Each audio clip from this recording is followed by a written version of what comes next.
It's the black guy in the corner, but they'd rather see a on the corner. They say I'm stealing Nick's clips like I'm stealing Nick's chick, not knowing that I hit him first week for the lick. I said, Nick, I could post here while you post there. Let's run the ads up, then let's meet up over there. Good evening, everybody. You're watching America First. My name is Nicholas J. Fuentes. We have a great show for you tonight. Very excited to be back here with you tonight on Thursday. We have a lot to talk about tonight. Lots to get into. A big show. Our featured story tonight, we're talking all about the Epstein files, which are now finally out. And they're not all out yet. This is just one tranche, one trove of Epstein-related emails. And the release of the emails was compelled by the House Oversight Committee. Some pretty damning stuff in there. We'll talk about the contents of the emails. Trump says it's a hoax. Next week, we're going to know for sure because the Speaker of the House, Mike Johnson, has vowed that next week he will bring the motion to the floor, which will force the DOJ to release everything. What's notable about the motion is that 100 Republicans are expected to break with Trump and support it, which is something I thought I'd never see. Trump runs in 2024 on transparency. Release the files, Epstein, 9/11, JFK, everything like that. He gets in office, he doesn't do it. Says he will, tries to trick the public into thinking he did with the binders. Then in July declares, shortly after a visit from Netanyahu, that actually there are no files. There are no files at all. They just simply don't exist. Republicans in the House try to suppress it. They literally adjourn early, about a month early. They don't conduct any official business in order to suppress the vote. People keep pushing. Now Congress is back. And now you have 100 Republicans defying the president openly to compel him to deliver on the promise for full disclosure. Pretty interesting stuff.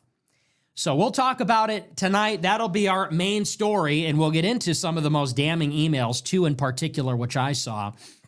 We're also going to talk tonight about a new deal, a 20-year foreign aid bill where we will be funding Israel to the tune of almost $100 billion. We'll talk about the details of it because that is where it's pretty outrageous. It's called a Memorandum of Understanding. And for the past 3 decades, we have an MOU. It goes for 10 years. And it has the United States giving Israel, under the current deal, $3.8 billion per year for 10 years. And this current deal expires in 2028. Now, the Israelis are recognizing that come 2029, maybe there won't be an appetite for the United States to give foreign aid to Israel. So they're saying they, in the next year, want to get a new MOU that doesn't just go 10 years, but goes 20 years, and they're seeking another increase in the amount of aid. So somewhere in the ballpark of $4 billion per year for 20 years. Locked in. And they want to slip this one past the goalie while pro-Israel Trump is still the president. America first, they said, except it's the opposite. Trump, go figure, he is literally now being used as a last-ditch effort to subvert and actually obstruct America first. They recognize that whoever the next president will be might actually be forced to be America first. They say, so Trump, well, you're still president. Stop them. Give us as much money as you can, as much as they can get away with before they lose the American public. Hate to say I told you so, but I told you that this is exactly what would happen last year. So I told you so, but we'll talk about all that. Should be a pretty good show. Big stuff, guys. It's like I said on Monday, this is just every day now. Does this feel like the golden age? not to beat the dead horse, but does this really feel like the golden age? Does it really feel different this time? Are you bored with winning? Are you tired of winning? Because to me, it just feels like every single day, day in, day out, it's something new. On every front, it's like we're bombing Iran. We're not deporting farm workers anymore. The numbers come out and the deportations are down. We lost 50,000 jobs and we're never publishing the report from October. We're not actually publishing the Epstein files. And if you have a problem with it, well, we don't want your vote. It's like every day, every single day, it's something like this. And I feed off of it. Every day I grow stronger. Because last year, I will keep harping on it until literally 2028. I said it would happen like this. I told you so. And everybody else said, no, I trust the plan. It's going to be one win after the other. And now look at them. Now look at the rats scurrying away. Now they say, okay, maybe we'll chimp out. All right, maybe we'll criticize Trump, but only we can do it. Your credibility's finished. Trump is finished. MAGA's finished. We are on a war path. This is a snowball. This has to be a snowballing movement. You think this is the high watermark of America First outrage? This has only just begun.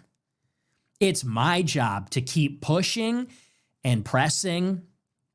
I need to make it hurt for the next 2 or 3 years until 2028. And hopefully by then we actually have America First. That's the goal. So with that in mind, we're going to move on. We're going to get into the show. I want to remind you to smash the follow button on Rumble. Smash the like button, leave a comment. Let me know what you think about the show. Get your t-shirts.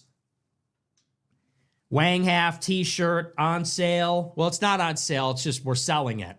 So in that sense, they are for sale. Fuentes.store. And it says Wang Half. Let everybody know. You've seen the clips. You've seen the Instagram reels. You've seen the TikToks. And they sell it on the TikTok shop. But don't get it there. Get it from the official store. Wang Half t-shirt. That's what we are. White ass niggas going hard as fuck. We are the new Rome. We don't listen to Jewish cancel culture. We don't listen to Jewish women lecturing us like R. Wexler. You see that? It's so funny because it's not that deep. Everything that's going on, and you have all these like think tanks and conservative publications and influencers, and they're all trying to understand why I'm popular. Here's why everyone loves Nick. Here's why Nick is popular. Why is this happening? And so I saw R. Wexler. She's like this Jewish spy. She's like, I think she's a Jewish trust fund kid.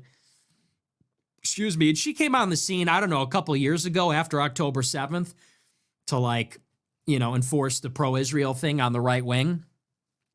And she's this horse face, ugly girl. I mean, she seems nice enough, but that's like a complex. She's not great looking. If she were hotter, I think she'd probably just not be online. She'd be in Hollywood. She'd be a model. But when you're not that hot, you go into conservative politics. That's the grift. I'll let you in on a little secret. Every woman wants to be a influencer. But to be a female influencer, you got to be pretty hot.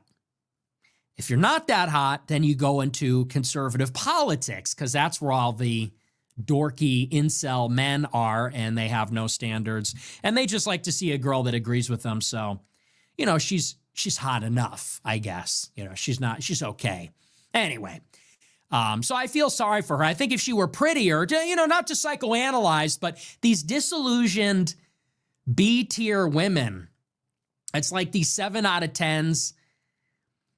I don't know why they're doing this. I think that girls like her, why are they doing this? They're doing this because they're not that pretty. Can someone just hook up with her? Can some Groiper Chad just please hook up with her so that she can finally not be miserable? Anyway, R. Wexler, she's this female conservative Zog influencer, and she does a video addressed to the Groypers.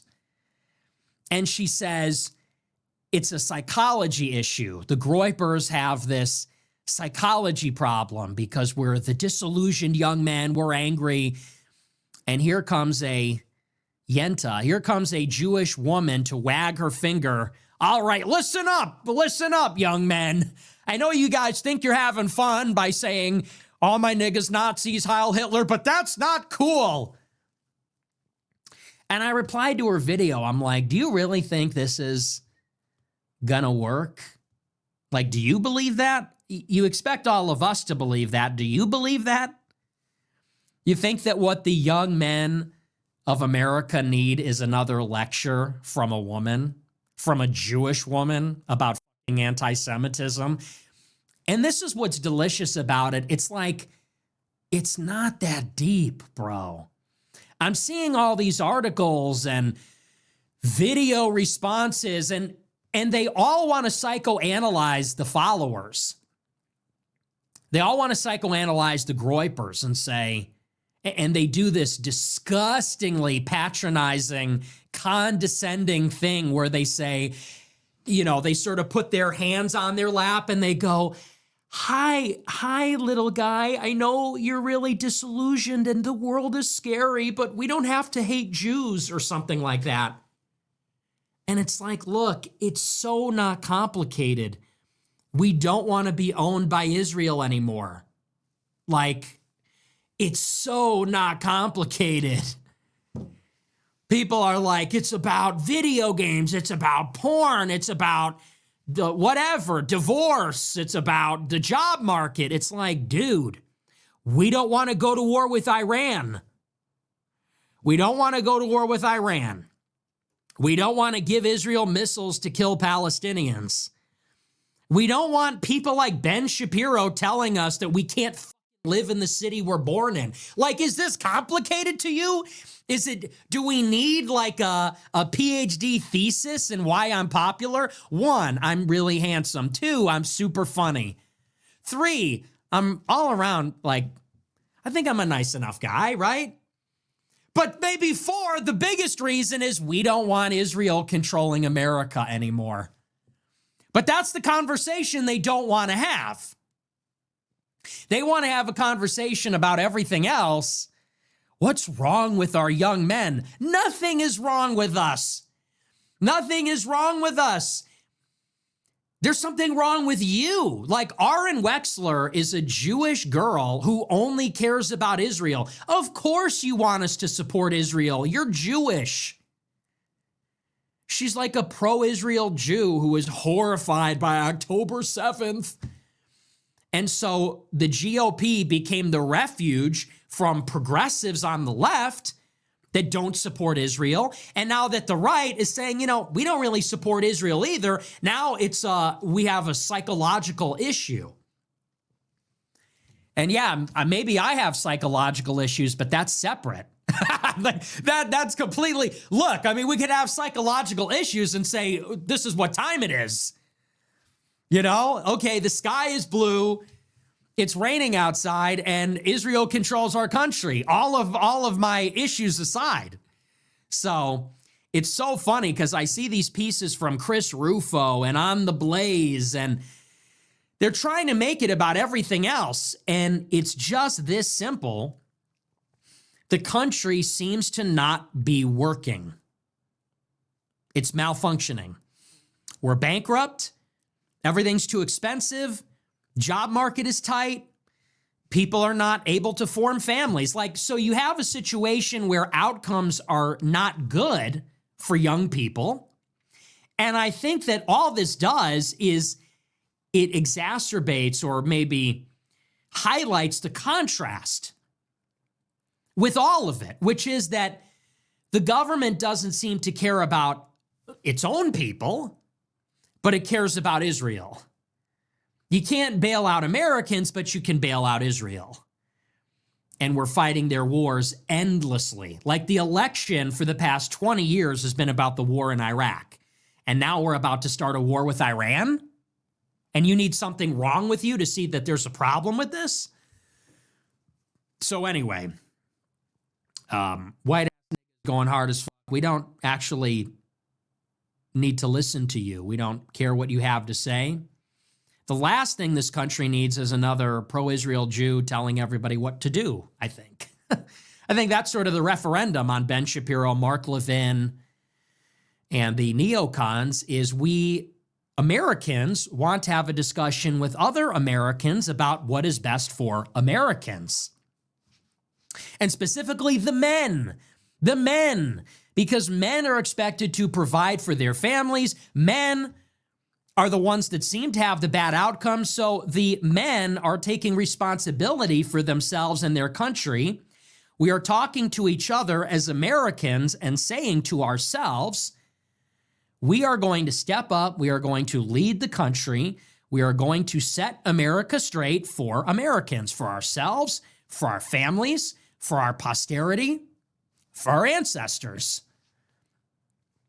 And to the Shapiros, the Levins, the Wexlers, we're just laughing in your face. We're not listening. You're Jewish, you're pro-Israel, you're fucking cringe. Suffice to say, we're not listening anymore. You had your chance. You had goodwill. You even had censorship and all sorts of other built-in advantages in the media market, and you blew it.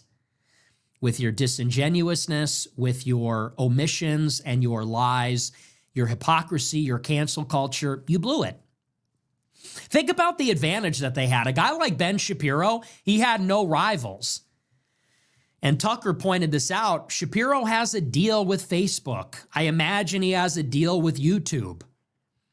So while everybody was being censored by Facebook and YouTube, Shapiro was being promoted. Do you know what a good deal that is? That would be like if you went into business selling hamburgers and the government said, we're going to subsidize Burger King and McDonald's is not allowed to obtain a business license. That's the deal that Daily Wire had going. They were like the number 2 advertiser on Facebook for a decade or something like that. The number 2 most prolific ad buyer on the platform. Meanwhile, and that's the biggest platform. Everybody else was banned. And for 10 years, they were the beneficiary of cancel culture and all those other structural benefits. And what they did with that is they just abused the good faith and the goodwill of the people. They showed their hand, which is they don't care about Americans. They only care about Israel. They were hypocrites. They lied. They were disingenuous. If anybody was critical of their position, they were dismissive or they tried to destroy that person, like myself. And I said on Twitter earlier tonight, I said, Ben Shapiro's finished. You're done, little man. America has had enough of Ben Shapiro. We see you for what you are, and now we're done with you. Americans are not listening to you. We don't care what you have to say because we know that you don't care about us. So you have contempt for us. And honestly, at this point, the feeling is mutual. So I saw today he had another great clip defending H-1B visas. Nice. So the message from the Shapiro and Levin crowd is 50-year mortgages. If you can't afford to buy a home in the city you grew up in, then you should leave. H-1B visas, which is a scam for cheap foreign labor, are actually necessary. Oh, and if anybody criticizes Israel, they're a Nazi and they need to shut up and we're going to war with Iran. That's a really winning message. Unfortunately for them, now we have free speech on the internet, so there's other people around that can challenge that. So anyway, Wang half, Shapiro, time is up, buddy. But get the shirt, Fuentes.store. Get the hats. Get them in time for the holiday season. Also, Fuentes.store. Let them know MAGA is dead. MAGA hat is dead. MAGA, if you're wearing a MAGA hat, I get it. If you're like a boomer. But if you're wearing a MAGA hat, you're basically saying, I got tricked and I voted for Israel. You wear an America First hat, everybody knows what you're about. They know that you're about America first. This is like a giant middle finger to globalists, special interests, Israel firsters, the Israel lobby. Fuentes.store, check it out. We're going to dive into the show. I apologize. I was planning on doing a show last night, but I did a gaming stream with Aiden Ross, Cheeser, Clavicular, Cuffum, some other guys who I don't really know super well. We did a gaming stream on Kick. I was planning on doing a show, but it got to be too late. And this is important news. We're going to be going over the Jeffrey Epstein files. So I figured we really want to spend some time on it. So I saved it for tonight. But if you caught the stream last night, it was kind of funny.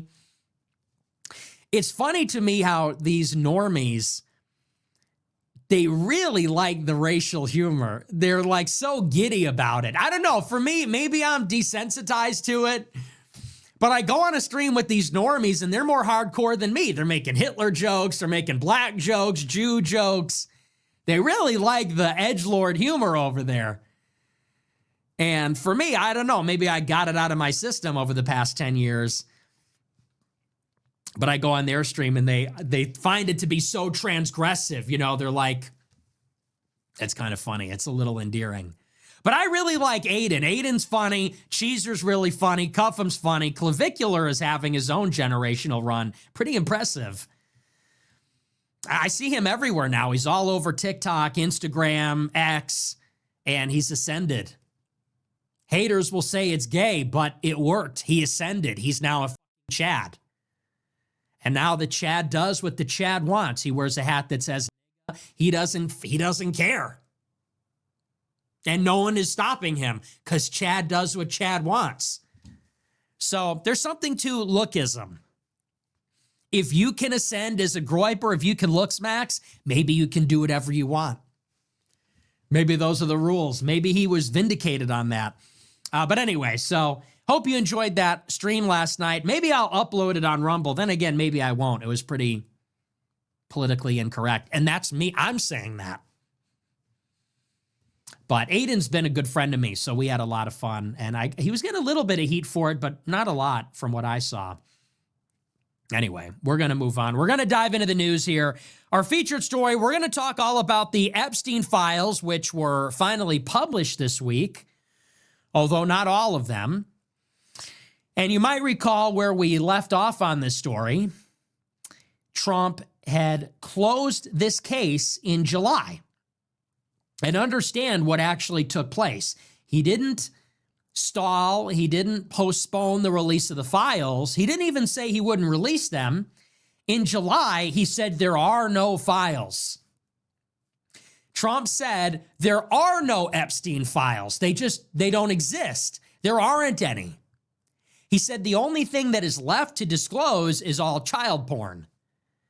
In other words, it's the actual video or photo recordings of underage girls. He said those are the only articles of evidence that are out there. There's no emails, there's no text, letters, there's no other persons of interest, no third parties, there's no other investigations. They said none of that is real. To which the people replied, that's obviously a lie. And not only is it a lie, but it's a cover-up. Now you're actively complicit and involved in the cover-up of the Epstein conspiracy, which is arguably worse. And so this happened back in July. Congress was about to go into recess for the summer, but they took their recess almost a month early because Republicans and Democrats were going to work together to force the DOJ to release the files. So Congress literally went home early. They shut down all their official business and they went home early for no reason other than that if they stayed in session, they might have been forced to release the Epstein files. So they went into recess. Then when they returned, there was the government shutdown. It's interesting timing, isn't it? Sort of convenient. Then all of a sudden, the Democrats shut down the government for no reason at all. They shut down early. Then they go on recess. Then they come back, and for literally no reason, the Democrats said it was about Obamacare subsidies, but as we discussed earlier in the week, they agreed to open the government without getting Obamacare subsidies. So that was not the real reason. They shut down the government, and it's the longest government shutdown in history. 45 days. Now that the government has reopened, okay, understand the timeline. This has been like a 4-month shutdown from July. The DOJ shuts it down on July 7th. Congress goes into recess a couple weeks after that. They come back, longest government shutdown ever. They just reopened the government this week. And now, here it is. The House Oversight Committee releases the first tranche of Epstein files. And this is a story from the New York Times. We're going to work through it, and we'll talk about some of the specific emails that were released. That says, quote, "The mocking and accusatory voice of Jeffrey Epstein emerged from a trove of more than 20,000 emails made public by lawmakers on Wednesday, including his claim that President Trump once spent hours at my house on the island with a young woman who later accused Mr. Epstein of sexually abusing and trafficking her when she was a teenager." So, according to the emails, Epstein places Trump potentially on his island while child sexual abuse was occurring. This is in the first trove. In a series of emails with friends and associates, Mr. Epstein described Mr. Trump as a dirty businessman who was borderline insane, untrustworthy, and worse in real life and up close than the image he sought to portray to the public. The document dump was the latest act in the rapidly unfolding political drama engulfing Speaker Mike Johnson and the Republican majority. They shuttered the House for the past 2 months, in part to forestall a bipartisan effort to force a floor vote on a bill which would compel the Justice Department and FBI to release a separate set of documents, this one involving their investigation into Mr. Epstein and his longtime associate, Ghislaine Maxwell. That bid gathered enough supporters to force a vote within weeks, and Mr. Johnson said he would relent and bring it to a vote next week. Mr. Trump urged Republicans to reject any effort to revive a discussion of his relationship with Epstein, blaming Democrats for the release of the documents in a post on social media, writing they were trying to bring up the Epstein hoax again because they'll do anything at all to deflect on how badly they've done on the shutdown. So let's work through this piece by piece. First of all, maybe this is the most obvious thing about the files. The release of this batch of 20,000 emails proves, beyond a shadow of a doubt, it is black and white, undeniable, that Trump is a liar. Trump lied about the files, and he lied in the furtherance of a conspiracy and a cover-up of the Epstein scandal. Because what his Department of Justice said in July is that there are no files. They didn't say there are no persons of interest. They didn't say there is no third-party investigation. They didn't say that there's nothing germane to a future investigation. They said there are no files, and they insisted upon this for months. They denied the existence of the files. And we all knew that was a lie. We knew that because it was reported to us that in May, Trump instructed the FBI to go through those files and look for his name. And they found it all over the place, and they told him that. And Trump lied that he didn't know whether his name was in the files, but he did because he was worried about it. He knew it, and he got the FBI to comb through the files and confirm it. Then months later, he said there are no files. Well, as of yesterday, now that we have the 20,000 emails, we know that he lied. There are Epstein files, and what was delivered to the public were emails and other communications, and they do contain Trump's name. And some of it is relevant, and some of it is not, and some of it we can chalk it up to a personal rivalry or feud, and maybe some of it is relevant. But what we know at the minimum is that Trump lied about the files to cover them up. That is awfully suspicious given that Jeffrey Epstein died under the custody of Trump's government in 2019. And people forget this. But Epstein was rearrested by Trump's DOJ. He was rearrested when Trump was president. And where Epstein died, where he allegedly killed himself, it was in a facility that was technically under the jurisdiction of Bill Barr, Trump's attorney general. So this is not a good look.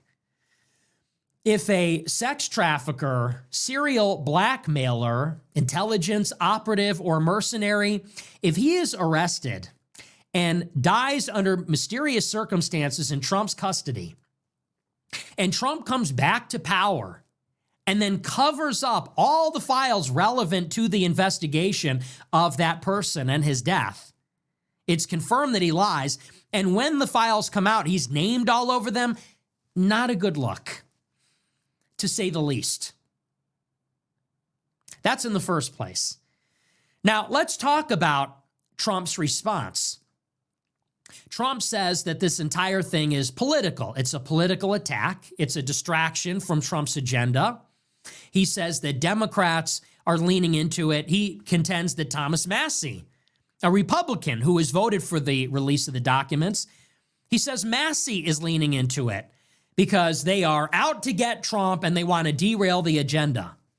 And by the way, I think there is some truth to this. Has to be. Because it is true that Joe Biden was president for 4 years and Democrats controlled the House and the Senate under Joe Biden. And so if the Democrats wanted disclosure on the files, they could have released it from 2021 to 2023. And if Republicans and Democrats wanted to release the files, they could have done it at any time between 2023 and 2025. There is some truth to that. And you see a lot of Republican operatives on Twitter saying this. This is the line. They say, who cares about Epstein? Some of them argue that Epstein wasn't even a pedophile. They say Epstein was preying on girls who were 15, 16 years old, and other people are saying that that's not technically a child. It's maybe unethical, but it's not the same category, which maybe there's some truth to that. But this is sort of the line. They say, if Democrats really cared, they would have gotten to the bottom of it. They say, if Republicans cared, they would have gotten to the bottom of it. They're doing it now for political reasons. That's the Republican line. Here's the problem. And anybody that tells you that, tell them this. If this is a distraction, then why doesn't Trump release the files then? If Trump is innocent, maybe he's named in the files, but it's not criminal. Maybe he's named in the files, but it's not damning. If all it is a big circus and it's just meant to distract from Trump's important work, then why would he not release the files himself? He runs the DOJ. He runs the FBI. If he picked up the phone and called Pam Bondi, she would do it. If he called Kash Patel, he would do it. The files are under his jurisdiction. He has the power to release them. So this doesn't really work. You can't say it's a giant distraction and the only reason they want to release the files is to hurt me. There's nothing really there. In other words, I'm not guilty. I'm not a criminal. This is just being drummed up basically as a political attack. You can't say that, but at the same time say, I'm going to lie about the existence of the files. I'm going to bury the files. I'm going to actively work to cover them up and obstinately refuse to release them. You can't have both at the same time. If you're guilty, you're covering them up and we need a valid reason why they're being buried. If you're not guilty and it's just political, then you need to disclose the files and release them, and then there is no political attack. But you can't have it both ways. That much is obvious, and that's the problem. And this gets to the fundamental issue. Whether there is impropriety or only the appearance of impropriety, it makes no difference. Trump campaigned last year on disclosure, on transparency. His words, not ours. He made the promise. We didn't. He, and by the way, his entire group Don Jr. and Fox News and all these conservative activists for like 5 years, all they did was talk about Epstein Island and the Epstein list and the Black Book and Bill Clinton. They did that for 5 years. Ever since Epstein died in 2019, this has been the line right up through the last election. And Trump promised to that end, I will be different. I will clarify everything. We will have a transparent government. You will know where the government stands, whether we're owned and blackmailed, whether there is this intelligence penetration of our system, and whether they're extorting people or not. And that's really kind of important about the legitimacy of our government. He promised that. And then what we have seen basically ever since is obstruction, lies, and cover-ups. Think about the timeline. He says he'll release the files. He gets in, and there's this big show of releasing the files. He appoints Anna Paulina Luna from the House to oversee the process, and it's fake. Then they do this big binder release photo op at the White House with DC Drano and the idiot Mike Cernovich and Jack Posobiec, the goof, and Scott Pressler in his cowboy boots and ponytail. Do you remember that ridiculous demonstration? And all these people are out there outside the East Wing with their binders for the photo op. Oh, look, we're most transparent admin in history, by the way. And it's BS. The whole thing's fake. No files, no disclosure. Everybody quickly realizes this. They say, wait a second, upload what you gave them in the binders to the internet, which they then did. And then people comb through the files and they determine there's nothing new in them. So then people say, what's really going on here? You appoint a congresswoman to get to the bottom of it. You do this big disclosure. It's all fake. The FBI and the DOJ respond, the files are on our desk. Then in May, Trump tells the FBI, go through the files, look for my name, because he knows it's there. They tell him it's there. In July, this is the best part, Bibi Netanyahu visits the White House for the third time on 7/7/2025. I'm not making this up. Google the timeline. On July 7th, 7/7/25, add 2 + 5. I'm not a numerology guy, but it's a little weird. In his third visit on 7/7 to celebrate bombing Iran, Netanyahu visits the White House, and the day before he arrives, literally the day before, the DOJ announces there are no files, case closed, it's over. Trump, for 3 weeks, engages in damage control. He orders the Speaker of the House to close Congress so they don't get forced by Thomas Massie to compel the release of the files. And now here we are 4 months later after the longest shutdown in history, and we see there are files. Trump's name is all over them. He lied. And now 100 Republicans are going to defect and vote in favor of releasing the rest of the files next week. This is a crisis of Trump's own making. You have no one to blame but yourself. You can't blame your own base for asking you to do what you promised to do. You can't say that your base doesn't see the bigger picture or they're conspiracy theorists. If you played into that for years, which you did, the chickens have come home to roost now. They leaned into this stuff. They promised it. And you could say they bit off more than they can chew. Then you lied brazenly and openly. You tried to trick people. It didn't work. And now the chickens have come home to roost. And here's the issue. This goes to the center of what the Trump revolution is all about. And I've been saying this for weeks and months and years now. The whole idea behind Trumpism, fundamentally, it's an anti-corruption movement. Don't you know that? At the bottom of it, MAGA it's not really about being conservative. It's not super conservative. It's not about being libertarian. It's not about being Republican. The core of the MAGA message was about anti-corruption. It was an anti-corruption campaign because the first thing that Trump said is, I'm a self-funder. I'm a billionaire. I'm so rich that I cannot be bought. And what's the implication? The implication is Congress and the president is bought by the money. And they're compromised in all sorts of ways. They're compromised by money and the quid pro quo, those expectations. They're compromised in other ways by blackmail. They're controlled by the media. And so the fundamental premise of Trumpism is, I can't be bought, therefore I'm incorruptible. That was the point. If I put up $70 million to run my primary campaign and I'm a billionaire, maybe I could do that in the general. And if I have all small dollar donors, the people can literally overthrow the corrupt government.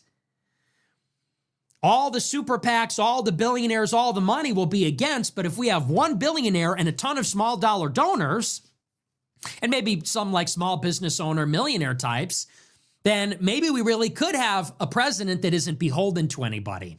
So that's actually central to the MAGA message. This idea of draining the swamp, it's not like it's one among other things that's critical. And Epstein epitomizes this problem because what is the Epstein playbook? He's got a private island. Why? So that he controls who goes there and he can see everything and record everything that happens. That's the point. There's no jurisdiction. He's got a private island. He's got his townhouse in Manhattan rigged with cameras and microphones. Why? He's in bed with the Israeli government, the British government, the American government. His entire operation is to entice and induce powerful people to let their guard down so that he can compromise them with blackmail and then control them on behalf of some entity. Who even knows? Probably Israeli intelligence, but honestly, who knows? Maybe he's a mercenary. Maybe he worked with Israeli intelligence and British intelligence and or the CIA. Most likely Israeli intelligence. But that gets to the heart of why people don't trust the government. Because people have this idea that the reason America is losing, why are we powerful and rich, but the country's getting worse? It's because of the leadership. The leadership is steering us into the rocks because they're being manipulated. They're being controlled with money or blackmail or by shadowy forces. And so the whole Trump revolution was saying, let's turn the lights on. Let's put the spotlight on this. Let's get back in control of the government. There's no reason we should be failing. Let's fire all the bad people. Let's expose all the criminals, throw the corrupt people in jail, and then we can make Americans' lives better. And people like Epstein would be first on that list, and all of his clients. If Bill Clinton was running with Epstein, we need to get to the bottom of that. In public, needs to be on the news. There needs to be a full court press. There needs to be the court of public opinion weighing in on whether Bill Clinton was in bed with Epstein. And the rest of them, when that sort of thing is going on, it needs to be exposed. So if Trump gets elected and he has a history with Epstein, I'm sure Trump is worried about that. So the Trump government picks him up and then he dies mysteriously. Trump comes back. Now they bury the files. And this is what I said from the start. This is so damning for MAGA because it severs the trust between the people and Trump. It says definitively, wow, you're really just like the rest of them, aren't you? You are a fucking criminal. You're a liar. You're a criminal. You engaged in a conspiracy and a cover-up at the highest level, and we just don't know. We can't give you the benefit of the doubt. Epstein is the worst of the worst. He was a sex trafficker. He did traffic underage girls. He was involved with multiple foreign governments. He got his billions under mysterious circumstances. He was involved with the mega group and Jewish billionaires. And you knew him, and you were friends with him, and he died under your watch, and now you're covering it up. So you can show us everything at this point. It will not eradicate the doubt that has been sown in the minds of the people, and you did it to yourself. And to me, that signals the end of MAGA. It's over. Trump can do a lot of things and not lose support from his followers. He can bomb Iran and make a justification for why that is in America's interest. I wouldn't say that's even possible, but the cult of personality is strong. And he can bury the jobs report, and he can fumble the trade negotiations. He can get away with a lot of policy-related things. There's a lot of room to say that it's hard to reform the system or that people should manage their expectations. But something like this, something so ugly and which so epitomizes the corruption of the system, which he swore to fight against, for him to be caught on the carpet like this, lying to everybody, how do you come back from that? And that's what's going to happen next week, is Ro Khanna and the Democrats and Thomas Massie and maybe 100 Republicans are going to vote to force the DOJ to release all the files, and who knows what we're going to find. These are some of the things we got from the existing trove. This is a couple of emails. One of them, this is from, I believe, Daily Mail. It says, during a November 2017 email chain with Epstein, Faith Cates, who co-founded a modeling agency, asked the financier where he was spending Thanksgiving. After a few exchanges, she asked, who else is there? Epstein replied, David Fizell, Hansen, Trump. November 2017. That's Trump's first Thanksgiving in the White House. Are you telling me that Donald Trump had Thanksgiving dinner with Jeffrey Epstein when he was the president? Are you kidding me? That is what is in the files, the 20,000 emails that were released yesterday. We don't even have all of them. And this Department of Justice said the files didn't exist. And they knew that this was in them? Really? How do you expect anybody to ever trust the Trump government ever again? You think that you had the right to bury this?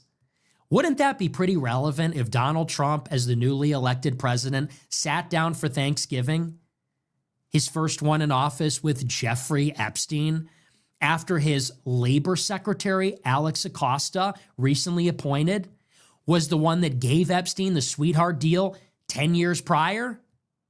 That's not in the public interest? That's a non-existent file?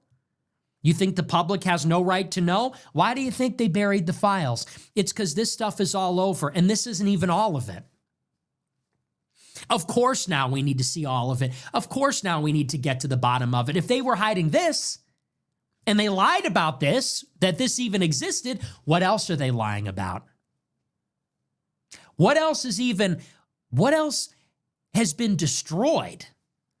This is what exists. This is what they did not shred. Understand, Epstein was arrested 20 years ago. You think all those documents are intact? This is what is left. This is out of the 20,000 files that were released of what is left. You expect the people to trust the Trump government after that? That's like something Trump needs to be subpoenaed for that. Like, obviously, Trump needs to be subpoenaed by Congress. Did you have Thanksgiving dinner with Jeffrey Epstein? Under penalty of perjury, did you have Thanksgiving dinner with Jeffrey Epstein when you were president? Which Trump was Epstein talking about? The public needs to know that, actually. Can this be corroborated? Does he have an alibi? Is this what it's really come to? How sad is that? After Bill Clinton's indiscretion and his corruption, after George W. Bush and the lie in Iraq, after Obama and all of his corruption, Fast and Furious, the Biden administration, their censorship, the COVID vax, all the lies that happened, the lie that was his presidency, that he was even in control. Is this really what it's come to? That Trump is covering this up, lying about it? Now we have to haul his fat ass before a congressional committee and have him testify under oath that he didn't have dinner with Epstein as president? If that doesn't paint a picture for you of what a sad state of affairs this is, I don't know what does. I don't know what other argument can be made. How pathetic that is. Does that not completely betray the fundamental spirit of what this whole thing is about, which is that for 35 years, we don't even know who's in control? And maybe even longer than that. I mean, realistically, ever since JFK was shot in the head, we have no idea who's running this country. There is no sense of legitimacy. There is no faith in the institutions. And why would there be when they always lie and conspire? And when they're always wrapped up in things like this. And Trump is no different. We elected Trump as a reaction to Obama. Obama was elected as a reaction to Bush. What comes after this? And people wonder why I have an appeal. People say, why does this guy have any kind of appeal? Because this is what we have been treated to for my entire life since I was born. That has been the United States of America. I was born in the middle of the Monica Lewinsky scandal, right into 9/11 and the Iraq War, right into Obama, and then all of this. That's why. And every other Generation Z, Gen Alpha, feels the same way. Here's the other interesting email. A 2011 email sent by Jeffrey Epstein says that U.S. President Trump spent hours with one of the victims. The email was sent to Epstein's former girlfriend, Ghislaine Maxwell. It said, quote, I want you to realize that that dog that hasn't barked is Trump. The victim spent hours at my house with him. He has never once been mentioned, Epstein wrote. It's not clear what Epstein was referring to. The email was sent to Maxwell 2 years after Epstein spent 13 months in prison for sex crimes. He describes Trump as the dog that hasn't barked. The dog that hasn't barked. He knew and apparently was present for an extended period of time, maybe on the island where Epstein was assaulting his underage victims. These are the files that Trump knew about, knew his name was in, lied anyway, told us they didn't exist, told them they're fake, it's a hoax, we're falling for it, I don't want your vote. He cries out in pain. Watch how he recoils. Is this how MAGA dies? And think about it. You know, and on some level, here's what's really sad. You want to know what's really sad? On some level, there would be so much more good faith and goodwill, or maybe even a willingness to give Trump the benefit of the doubt if things were going differently, but they're not. There are no mass deportations. 50-year mortgages, H-1B visas. We need the labor, they say. 600,000 Chinese students. We're bombing Iran. We're bombing Yemen. We're building a military base in Gaza. They're getting ready to give Israel $40 billion more dollars. If Trump were delivering on the real victories for Americans, maybe there'd be some benefit of the doubt. Maybe, and you can think this is good or not good, maybe there'd be more of a willingness to overlook this if there was success. But this is only the cherry on top. This is only the best part. Not only are we not winning, the deficit is exploding, corporate tax cuts for the rich, bombs in Iran for Israel, foreign aid for Israel, foreign aid for Ukraine. It's endless like this. The cheap labor for agriculture and cheap labor for big tech. It's endless. The failures are endless and they're piling up. It's that, and then on top of it, there's no transparency and rampant corruption. And obviously these things go together. Why do you think it is? Here's the question. Why do you think it is? Let's once again consider the timeline. Elon Musk enters the Oval Office for the last time in the middle of May with a black eye. Remember that? Or did that get memory hold? Elon Musk steps into the Oval Office for the final time in the middle of May with a giant black eye. Trump later commented that Elon was offered makeup to cover it up, but Trump cryptically said he refused the makeup because he wanted people to see it. Real quote, look that up. Elon said that his baby son hit him in the face and gave him a black eye. He was punched by little X, the toddler, who gave him a black eye. Grown man, this is, by the way. And do you remember how that meeting went? It didn't go well. And when Elon left the Oval Office, he went on Twitter and said the reason Trump will not release the Epstein files is because he is in them. Remember that? What happened a week after those comments? Israel bombed Iran. A week after that happened, after that little dust up, Israel bombed Iran. A week after Israel bombed Iran, the United States joined in and bombed Iran. The war started on June 13th, 613. You know, there's 613 commandments in the Mishnah. The Jews believe there are 613 commandments in the Hebrew Bible, the Old Testament. So on June 13th, they launched the war. The United States entered a week later.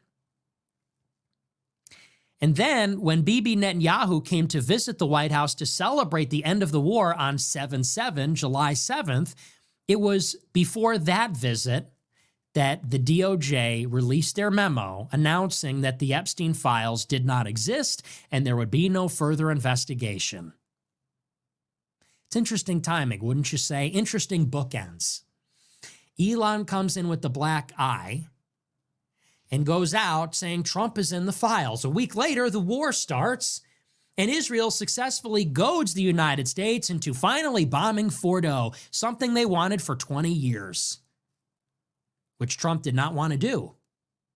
And then when Netanyahu comes to visit and celebrate his third visit, the completion of the war, what he wanted since Trump got into office, maybe why Netanyahu got Trump into office, it's on 7/7 that the files are buried. You think all that's a big coincidence?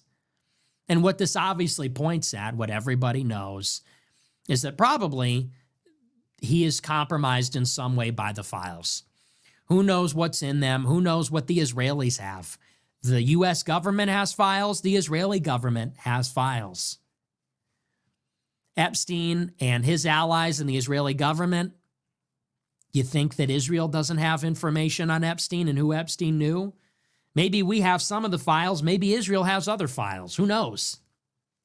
Why do you think it was timed that way? Maybe they sent Trump a message. Maybe they sent Elon a message. But this is the kind of stuff that we voted for Trump because we hated to see. It's weird. It's creepy. It doesn't make sense. It seems to go all the way to the top. People having black eyes, conspiracies, outright lies about sex trafficking, pedophile scandals on secret islands, wars in the Middle East that nobody wants over a nuclear program that doesn't exist. Isn't this why we elected Trump? Think about it. In 2016, Trump said the war in Iraq was a mistake. Your brother let 9/11 happen. That's not keeping us safe. They knew there were weapons of mass destruction. There weren't any. We don't even have it. Remember that? Trump was literally elected in the primary contra George W. Bush and the initial false pretense to get us into a 20-year war in Iraq, which was WMDs. Now here we are, another war under false pretenses over WMDs, nuclear weapons. And now we have the files coming out. It all stinks. And it's like, what? Here's the question that everybody is now asking after all this. What can we possibly do next so that we get a different outcome? Because Trump was elected because he was so radical, so outside the beltway, so different, so unconventional, so direct, and not politically correct. Like, he was elected because we thought he would turn Washington upside down. What can we possibly do to get a different outcome? You elect Bush, you get a war. You elect Obama, you get a war. You elect Trump, you get a war. Biden, a war. So what do we have to do? Who do we actually have to elect to set something right? And then people say, why is Nick Fuentes popular? Why do people say Nick Fuentes should run for president? I'm not going to run for president, in part because I'm too young. But it's like, why do you think people are embracing this show? Why do you think people are embracing this? Because they will take an edgelord over a sex criminal. They will take an edgelord. Yes, as a matter of fact, they will tolerate a racist. They will tolerate someone who they consider to be odious over somebody raping our country and selling out our country and compromised by the worst people in the world to give us war. It's the most evil shit imaginable. You're covering up a child sex trafficking ring because you're implicated in it. And the consequence of this is you have to give Israel missiles to murder children by the millions and drag your own country into another war, the very kind of war that you ran to stop. Like, there's layers of evil here. Sex crimes and murder and conspiracy and treachery and deceit. All of it. And people are so disgusted and furious, and they're just, I'm telling you, the people of the country are furious. You think I'm angry? I'm at least a little cheerful. The people of this country are furious. They are beside themselves. How much longer and how much more of this do you think people will tolerate? How much more of it do you think people will take? How many more weird school shootings and weird assassination attempts, sex trafficking rings, wars? How much more of this do you think people will take? How many more dead Charlie Kirks, weird stuff going on around that? How much more of that do you think people can take before they're ready to vote for something really radical? Something destabilizing? That's where this is all going. All of it. You know, we want a country. We don't want to be invaded by 10 million illegals in 4 years. We don't want to go to war with Iran over fake nuclear weapons. We don't want a government that's apparently in bed with child sex traffickers. Is it too much to ask? Are those unreasonable demands? Am I a Nazi for saying this? Seriously. 10 million illegals in 4 years? A war with Iran over nuclear weapons that don't even exist. Is that a joke? Epstein files being buried? Aren't you the guy that was going to stop all this? Who are you? It's like, what is this, Bill Clinton and George Bush put together? I mean, we elected Trump as a repudiation of the legacy of all these presidents. He's all of them rolled into one. He's a warmonger like Bush. He's a sex criminal like Bill Clinton. He's demented like Joe Biden. We elected him to repudiate these presidents. He's all of them put together. And we can't even deport illegal aliens. We're deporting anti-Semites. America's a sleeping giant, and this is why we want to wake up the country. The country's furious. There's anger. There's so much potential energy in the country. And all it's going to take, watch. It's going to be a crisis. It'll be maybe a mass casualty event, economic meltdown, World War III will pop off, you know, whether it's in the Taiwan Strait or it's in Iran or it's, you know, but the war is coming. All of these things are hurtling towards us, and then it's going to explode, and a sleeping giant will wake up. America will wake up. And I just hope that we have a benevolent tyrant. I just hope that whoever that tyrant is, whoever emerges, whether it will be of the left or of the right, I just hope that tyrant will be benevolent, because that's kind of the last card that we have to play here. Is like, what if everything blew up and some forceful warlord seized power, like we're at French Revolution levels of chaos and dysfunction. the late czarist Russia levels of dysfunction. That's clearly where this is headed. And by the way, I don't say this because I want that to happen. I don't say this because I think that will be good. I think it will be horrifying. And I think it's preventable. But Trump was the opportunity to stop all this, and it didn't happen. So I say that with great sadness and wariness. But I feel like that's where we're headed. I've been telling you that. So that's the Epstein files. Heavy stuff, man. It's not a joke. Trump would not be so hell-bent on covering it up if he wasn't worried about what was in it. And who would be compelling the release of this if it was not some sort of lever to use against Trump? And for what? Something evil, obviously, of course, something that the people don't want. They capture the flag and they get the government to go against the people. This is a story from the start. So the country's screwed. That's the Epstein files. We're going to move on. We're going to take a look at our second story, which is all about the Israeli foreign aid. This one is even better. maybe this will put things in context. It's not so complicated. We do not want to be owned by Israel anymore. I'm sure Israel would understand that if the shoe was on the other foot and if they were in our position. I'm sure Israelis wouldn't like to be in all this debt to be loaning money that we have to borrow to give to another country to do certain things that our president and the American people are saying they don't even want to get involved with, don't support whether or not we're giving our money to it or not, it seems like more and more.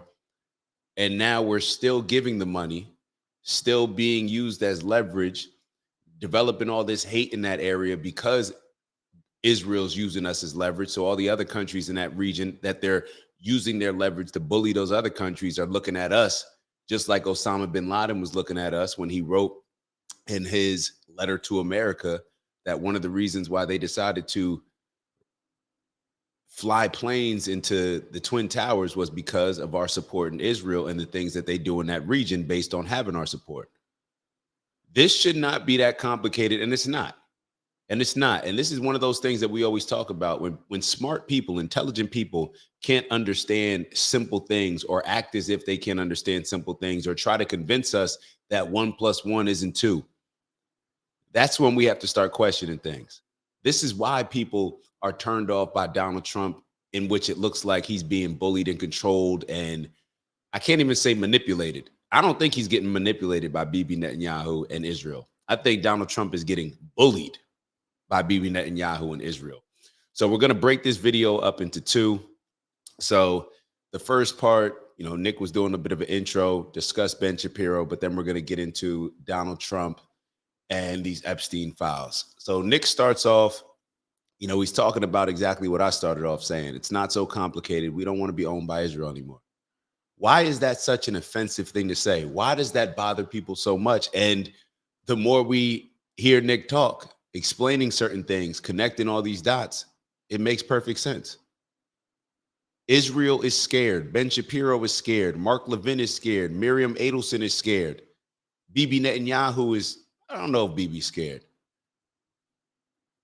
Bibi Netanyahu understands the big picture. He understands that Americans are not supporting Israel the way that we were supporting before, blindly, because we were indoctrinated to grow up thinking that, who did I hear say this? Did Nick say it? But to grow up thinking that, or I think somebody on our panel said it. Oh, I think Unc said it. Shout out to Unc.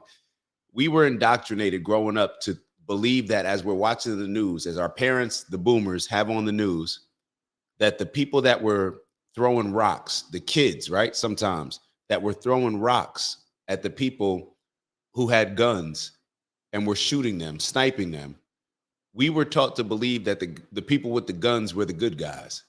And the people throwing the rocks, those were the savages. Those were the beasts. Those were the beasts that couldn't be tamed in that region. Those were the terrorists. Those were the radical people, the ones throwing rocks, not the ones with the machine guns that say made in America on them. That's what we were conditioned. And Bibi Netanyahu, Ben Shapiro, and others like Mark Levin, Randy Fine, they know that the tides are shifting when it comes to America's outlook on this topic. The tides are shifting. We don't want to go to war with Iran. We don't want to give Israel missiles to kill Palestinians. It's very simple. It's very simple. This does not align with our interests. This is not what the people want. And people are mad that Americans no longer want to support any and everything that Israel does. Like, imagine the audacity of a Ben Shapiro, all these different people. And Ben Shapiro, he likes to say, well, I've been saying for the last 10 years that we shouldn't give, that Israel doesn't need their money. It's only $3 billion, he told Charlemagne. If that's the case, then why are you so offended when people are speaking out saying these things? See, Ben Shapiro just feels that he should say that because he knows that if he doesn't say that, then he can't get away with the stuff that he says as far as like, yeah, if you can't afford to live here, then you should move. But see, it goes beyond that, because it's not just the money that we give Israel. It's the support. It's Israel knowing, and more importantly, the people that Israel makes enemies. It's them. They know that if they do anything to Israel, America's going to be on them. That's what everybody knows. So it's not just about the money, but the money is an issue as well. The money highlights an issue as well. Let Miriam Adelson give $3 billion a year. You got all these wealthy billionaires. Somebody was just putting up stats about how successful Jewish people are throughout the world. If that's the only Jewish state, like Bibi Netanyahu likes to announce all the time about everything, and that's why he needs to go to whatever extreme radical measures, terroristic measures, genocidal measures to protect it, then why don't you just get money from Jewish people? Like, why in their minds, if that's the only Jewish state, it seems to be that there would be a stronger connection between Israel and Jewish people rather than just Israel and everyday Americans. Get it from some Jewish Americans, get it from Jewish people all over. I just don't think, I don't understand why. And they're creating a lot of this anti-Semitic thinking, or what they label anti-Semitic thinking. They're creating that. You're trying to bully me into a position to where you're going to name call and try to insult me based on me not wanting to support your country and everything that you do. They've been allowed to get away with it for so long. This is the entitlement of this culture. It's a cultural thing. We have to acknowledge that certain things are cultural. So when people get upset with Nick for saying, well, he's making it about Jewish people, other people are just saying Israel. Grow up. And the reason why I'm saying grow up is because we should be able to have these honest conversations. That's like me sitting here saying Black culture is amazing. Absolutely nothing wrong with Black culture. I don't know why they say that, a lot of Black kids don't grow up with fathers in the household. I don't know why they say that these inner cities that are filled with Black on Black crime. I don't know. Not an issue. That's not Black culture. Hip hop music, that's the dominant culture in music, perhaps the dominant culture in the world, but talking about drill music, making songs about killing your ops, killing other Black kids down the street that you grew up with. I don't know why. Like, that has nothing to do with our culture. Our culture is jazz. Our culture is Jack and Jill. No, the dominant culture when it comes to Black people is not a good culture. And culture usually dictates outcomes. So if culture dictates outcomes, and we see the outcomes of Black Americans doing the worst, having the lowest household income by far when it comes to Americans, why would we not think that it's culture? And us not admitting that, how can you address something without admitting it? So it's the same thing here. No, I don't have to hold my tongue when I'm talking about Jewish people compared to us being able to blanket when it comes to Black people. No, I can't speak on every individual situation. If I say that Americans have an obesity problem, if I say that Black people, we have an obesity problem with our Black women, the average Black woman, I believe, weighs 182 pounds. And Black women get offended at me saying, you can't categorize us. What do you mean? It's the numbers. It is what it is. Let's address it. So when it comes to the Jewish culture, yes, there is a sense of entitlement.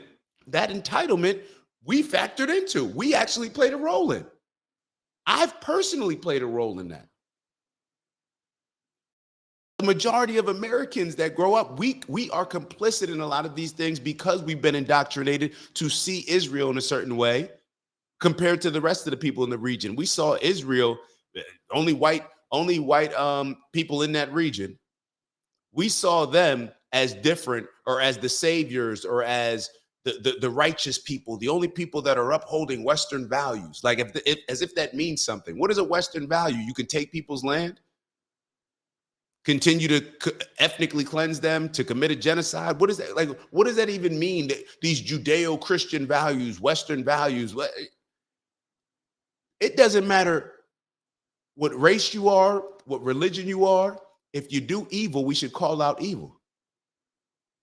All this protection when it comes to certain groups, and you can't talk about this and that. This is why our country has gotten to the position that it's in right now. When it comes to the LGBTQ craziness, everything across the board, because you can't just call out a bad culture of behavior of a group of people because you could only say individuals. So if you call out the bad behavior in a group, you're going to get canceled. You got the threat of being canceled. And because we have so many men that, in my opinion, aren't willing to stand on principles, stand on morals, and just be men, we fall back and we say, no, it's okay. It's okay. If my kid goes to school and, he wants to transition, it's okay for the teacher not to report that back to the parent. It's okay for my son, Billy, to go to school and, once he gets into school, he's becoming Jessica and getting that type of support from his teachers and staff. That's okay. And they don't even have to tell the parents, but then they have to reach out to me for the kid to take a Tylenol. This is bad leadership. Bad leadership. What did I say? That culture dictates whether or not we succeed? Well, who dictates culture? The leaders. Think back to Remember the Titans, one of my favorite movies, when Julius and Bertier, they're going back and forth. Bertier's calling Julius out like, hey, man, you got to stop playing so selfishly.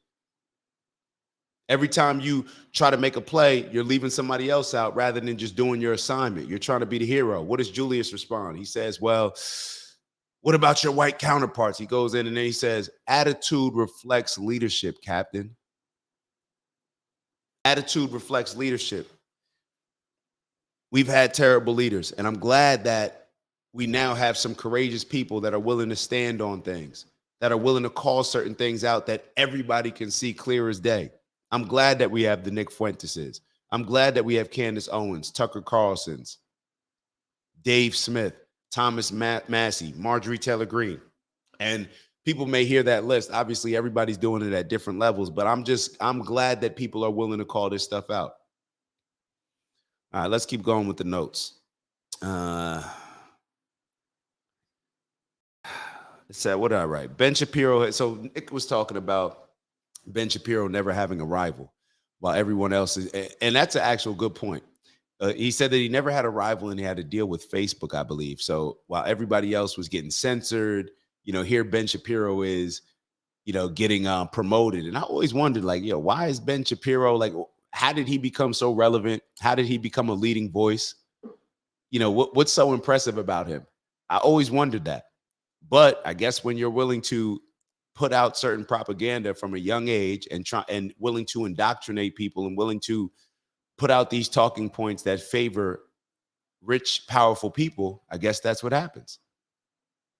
I remember Patrick Bet-David saying that the problem with Israel is that they have an only child syndrome. This is the same thing that Nick's referencing, in my opinion, when he talks about Ben Shapiro has never had a rival. He doesn't know. Let me turn off my phone.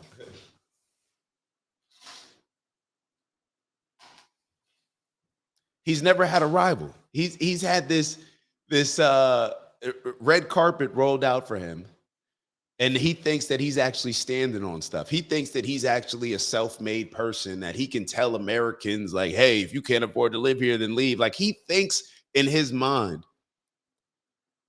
that he's something that he's not and has never been. If you're really who you're acting like you are, then stop running from a debate from people. Stop running from a debate with Tucker Carlson. Stop running from a debate, first and foremost, from Nick Fuentes, who you've cowardly been trying to cancel since the time he was 18 years old, when you were already established, when he wasn't. If you have all this energy towards Megyn Kelly, you want to curse on stage when you're trying to make up certain stuff about Candace Owens, accusing Erica Kirk of killing or playing a role in assassinating Charlie Kirk, have that energy towards Nick Fuentes. Sit down and have a debate. What are you scared for? What are you scared of? You're scared that you're going to get exposed in a way that the American people will see loud and clear what we're already seeing.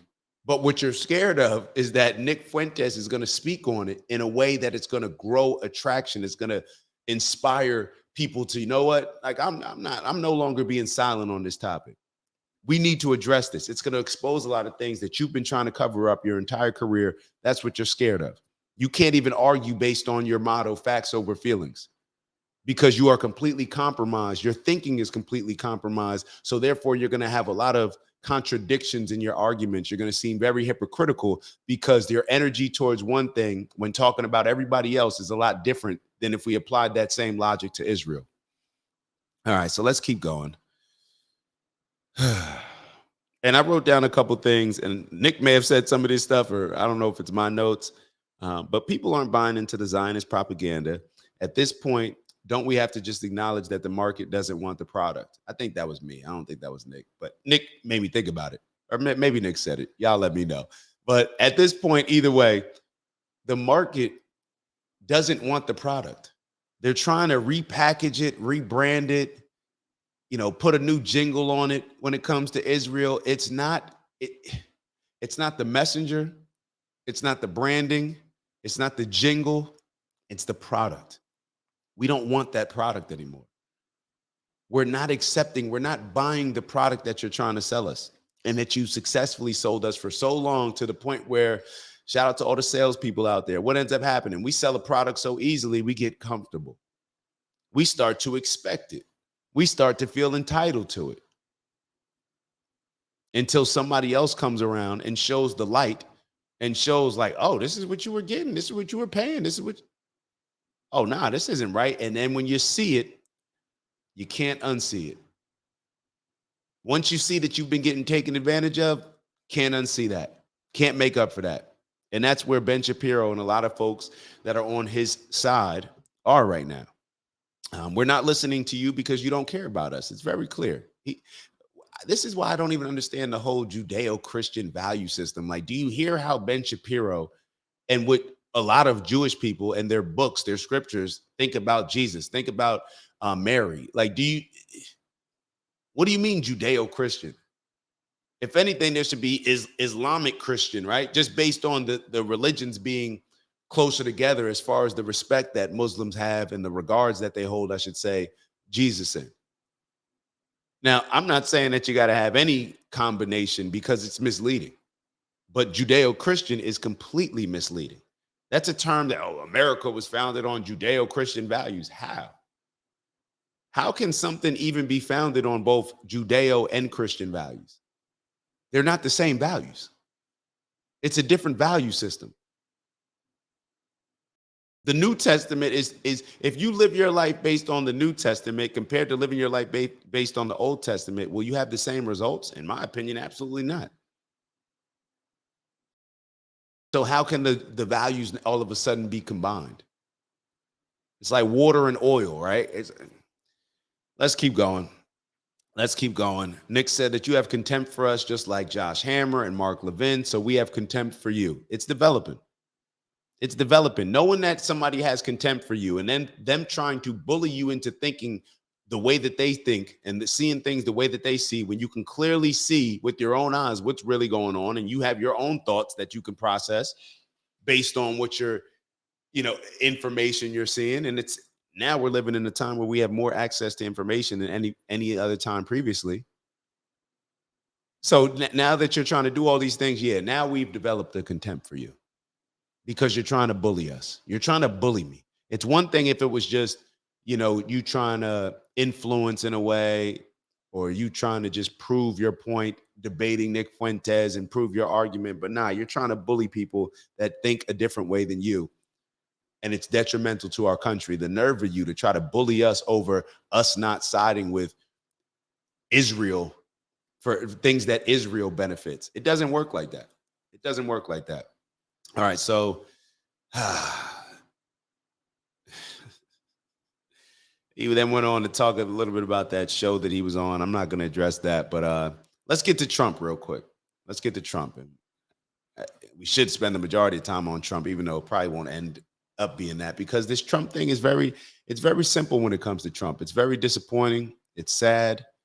I'm not going to say it's heartbreaking, but it's the reason why it's sad is because of what we saw Trump as and what Trump represented to so many people. And Trump was almost like that last glimpse of hope for a lot of people, just based on his personality and us believing that he was the type of person that if anybody didn't care or if anybody was going to go against the establishment, had the courage to do so, then it was Trump. But Trump really in the last 4 years, the only time he's gone against the establishment is when they were trying to lock him up, when he was trying to save himself. Other than that, he hasn't gone against the establishment at all. And perhaps this Epstein situation is showing us just how selfish Trump is. As the president, you got to put the country over yourself, right? And this actually brings up a point that I was thinking about. There's one way that Trump could save his legacy, his presidency, his brand, MAGA. There's one way, I think. If he falls on the sword, isn't that the term? Falls on the sword. Y'all know what I'm saying. I don't got to look it up. If he jumps on the grenade, figuratively speaking, if he decides in his mind, you know what?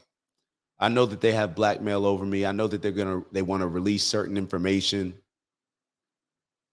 that's going to embarrass me, make me look bad, show some of the things in my life that I've done that I'm not proud of, perhaps point out certain areas where I've lied about, all these things. It's going to make you look bad.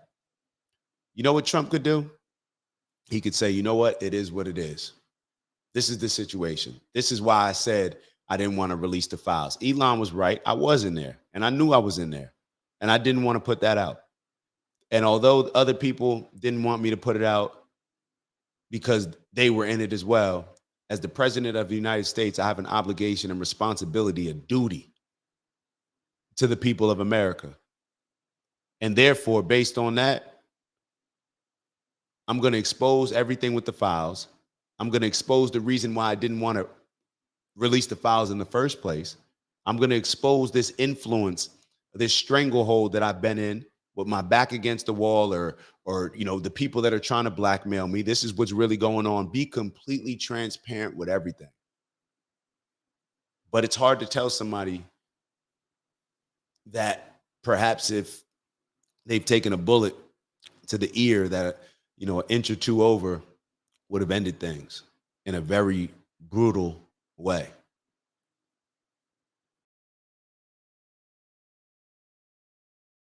Somebody that just saw Charlie Kirk go out. You got Bibi Netanyahu bragging about putting pagers or killing people with pagers or, whatever. You got people always coming out saying, or a lot of people coming out saying how, Israeli officials are not allowed in certain places in the White House or certain places with our federal agencies just based on the fact that they always try to put listening devices and what else are they putting in there? I don't know.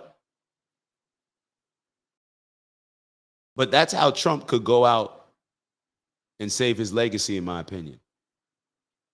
Don't we all get to a point in life where we all have to be willing to, have certain things in life that are worth jumping on that grenade for, whether it's family, whether it's friends, whether it's purpose, whether it's your duty to the country, whatever it may be. Isn't that what our soldiers do? Isn't that one of the highest honors that we can give people? People that are willing to risk their life for the greater good of the country. Now, you would think that the president, that's something that he would be willing to do. Matter of fact, that's something that he or she, right? You got to be, that's something that instead of being willing to do, that's something that you are obligated to do. Or else don't take on that role. Don't take on that responsibility. Nobody forced you to be president. It's like a scary cop.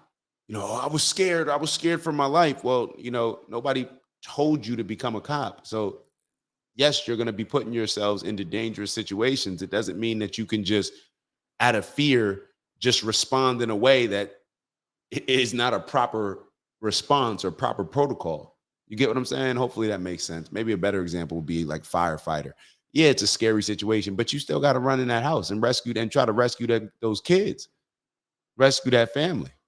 That's the job that you took on. Nobody's forced. Now, we understand that there's dangerous situations, and a lot of us haven't been in these situations. I've never been on stage and had a bullet fly past and hit my ear. So I understand those things. But let's look at the alternative if Trump doesn't stand on certain things. If he's not willing to fall on the grenade, what will happen is exactly what we're seeing happen. Our country be controlled, our country be manipulated, our country be controlled just like Donald Trump is being controlled by a puppet master. Donald Trump lied, said he didn't know his name was in the files based on what Nick said. I don't really recall that. I remember him making some statements, but let's go off what Nick said. He said that he didn't know that his name was in the files. He lied about saying it was a hoax. And a lot of this, I didn't realize that when Nick was connecting the people that Jeffrey Epstein was connected, the guy that gave him the sweetheart deal, I didn't realize that Epstein was arrested while Trump was in office and that he was killed in a facility while Trump had some type of oversight, Nick was saying, based on that facility, or somebody in Trump's administration had. Then Trump comes back out, lies about it. The files come out, and not only is his name in it, like Elon Musk said, but his name is all over it. And let's think back to what Nick mentioned. Don Jr. was pushing this. Don Jr. was one of the main people amping this up, talking about, yeah, we got to release the Epstein files, blaming all these people. We got to expose it, right? Who else was? Cash Patel, Dan Bongino. Then it comes out, Epstein talking about the dog that hasn't barked was Trump. Like, how are we supposed to take these things? How are we supposed to now even take what you're saying in any aspect of your presidency seriously? How are we supposed to trust you? Now we have a president that we know has lied to us, blatantly lied to us. We see he's getting bullied. We see the things that he promised to stand on before while he was running for election. He's not doing any of these things. We see the people that he's surrounding himself with that have an influence over him. Those were the never Trumpers, the people that spoke down on him, said bad things about him. And we know how petty Trump is. Trump doesn't usually take kindly or forgive people. Look at how I haven't even seen him. He had his little spat back and forth. Well, I can't say little spat back and forth with Elon Musk, but remember, Elon Musk gave him a whole lot of money. Trump will never forgive Elon. But all these other people, I guess, they called them buffoons. I think Lutnick called him a buffoon. Even I think Ben Shapiro was a never Trumper. A lot of these people, these neoconservatives, were never Trumpers. This when Trump was standing on business and calling out a lot of the wars that we were getting into. Now Trump is like, yeah, let's go to Venezuela. Let's go to Argentina. Nothing wrong with this war still going on between Ukraine and Russia, acting as if Trump didn't say that he could have. He said he could have solved it on day one, said he could have solved it before he even gets in office. He's still blaming Biden, saying, oh, if I was president, this thing never would have happened. How long are you going to run on that when it comes to Israel, Palestine, Russia, and Ukraine? And now you have lost all credibility. Nobody believes you. And Nick does bring up a point. If he was doing all the things that he said he was doing and actually having a successful presidency, then perhaps this wouldn't matter as much. But the two combined, this is a problem. I don't know how anybody's taking Trump seriously right now. It's like, how do you justify? How do you rationalize? I'm actually happy that we've kept the energy consistent when it comes to Donald Trump and have been just as critical or more critical based on us voting for him. And let me just say myself, based on me voting for him, I've been even more critical.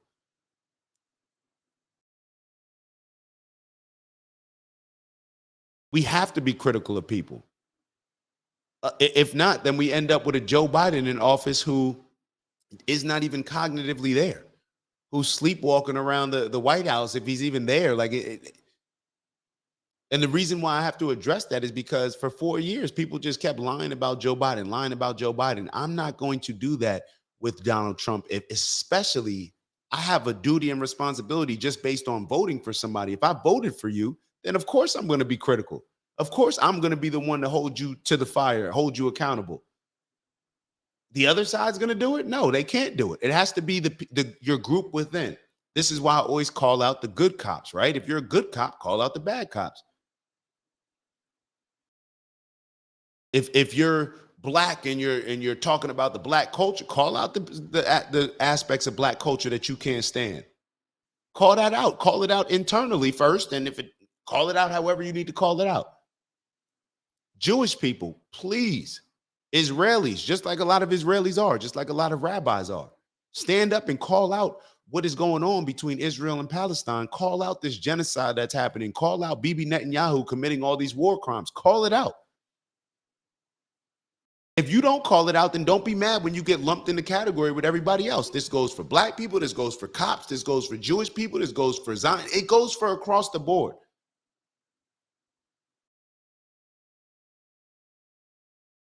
If you don't call out bad behavior, how do we look at a mother who just allows their kid to just behave any type of way, doesn't say anything, doesn't discipline them, doesn't even mention the fact that they're doing something? No, now we're looking at you crazy. You should be more responsible. You should be more level-headed. So maybe that's not the perfect analogy, but y'all get exactly what I'm saying. Y'all get exactly what I'm saying. So that's all y'all got for me with this Trump situation. That's the only way that I see that he can remedy this situation. And I have absolutely zero. Maybe I have a 0.01% that he may end up doing something like that. Because there's that 0.01% with a guy like Trump and an ego like Trump and a fighter like Trump, where if you end up putting him with his back against the wall, well, his back's been against the wall, but if you end up pushing to a certain point, he may just end up flipping out, crashing out, and just saying, you know what, I'll go down with the ship. It is what it is. I'll save the country. I'll go down to save the country. I'll jump on that grenade. I'll expose everything. And we can start fresh. So, as always, let me know your thoughts. Let me know where my bias may be playing a role in having certain blind spots that I'm not seeing this with the clarity that I'd like to see, with the objectivity that I'd like to see it. Sad state of affairs, but that just means we got to do better. We got to do better. So make sure that you like, subscribe, turn your notifications on. Please turn the notifications on. Leave a comment. Leave a comment. Let us know exactly how we're doing, and we'll see you on the next video. Appreciate y'all as always. Ooh. It's the black guy in the corner, but they'd rather see a nigga on the corner. They say I'm stealing Nick's clips like I'm stealing Nick's chick, not knowing that I hit him first week for the lick. I said, Nick, I could post here while you post there. Let's run the ads up, then let's meet up over there. Let's figure out a split that's honorable and fair. Tell me where you trying to take it. Bro, I'll meet you there. 1600 Penn, Wash, DC. Swear I saw the vision riding through the DMV. I envision prayers, but I could do VP. Hillbilly Elegy, fuck, I look like JD. Shout out my cheat code, Dave and Karen raised me. And my big bro, a nuclear family. And they don't like that. Strong fathers in the crib, BLM fought that. LBJ society created all that. Victimhood mentality, I can't embrace that. And everything they taught in school, assume it's all cap. Everything I said I'd be, I am that. Everything I said I'd be, I am that. Everything I said I'd be, I am that. Ain't no introduction, just some fun facts. In case you were wondering, I am that. I know you heard me hit it 3 times for Dr. Umar. Shout out to Umar, man. We ain't kicking nobody when they down. And shout out to everybody that continues to show love, support, appreciating the message that I'm giving y'all, along with the bro Nick's message. We gonna keep pushing, man. And shout out to the haters too, because y'all in the comments heavy too. y'all the ones that gave me the inspiration to create this song. They kept saying like, who's the random black guy in the corner? I am.